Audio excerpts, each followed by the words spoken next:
liberty is one of the cherished objects of the Indian Constitution, and deprivation of the same can only be in accordance with law and in conformity with the provisions thereof as stipulated under Article 21 of the Constitution. Stop.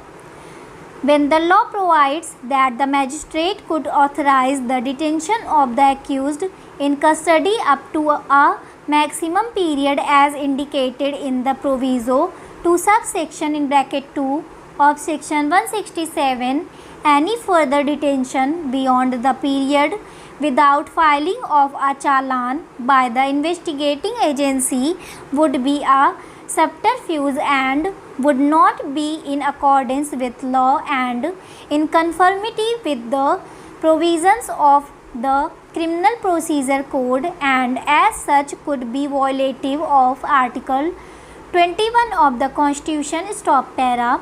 Article 21 of the Constitution of India provides that no person shall be deprived of his life or personal liberty except according to procedure established by law. Stop.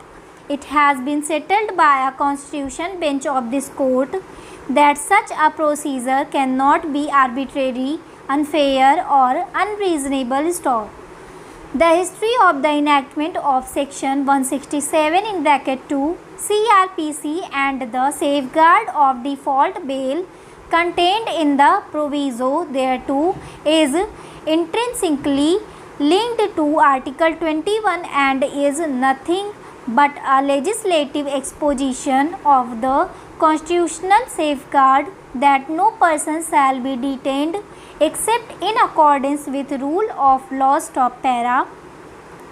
Under section 167 of the Code of Criminal Procedure 1898 in bracket the 1898 Code bracket close, which was in force prior to the enactment of the CRPC, the maximum period for which an accused could be remanded to custody, either police or judicial, was 15 days. Stop.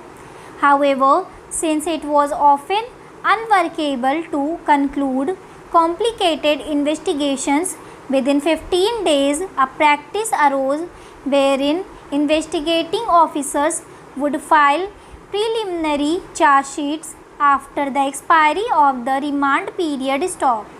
The state would then request the magistrate to postpone commencement of the trial and authorize further remand of the accused under section 344 of the 1898 Code till the time the investigation was completed and the final charge sheet was filed. Stop.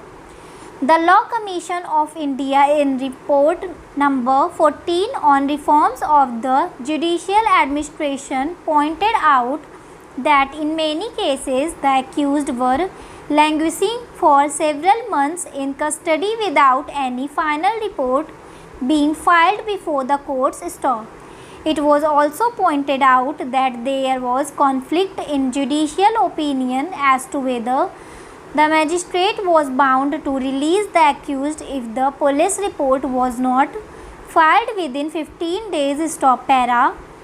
In my view, a plain reading of section 173 of the code shows that every investigation must be completed without unnecessary delay, and as soon as it is completed, the officer in charge of the police station shall forward a report to the magistrate in the form prescribed. Stop.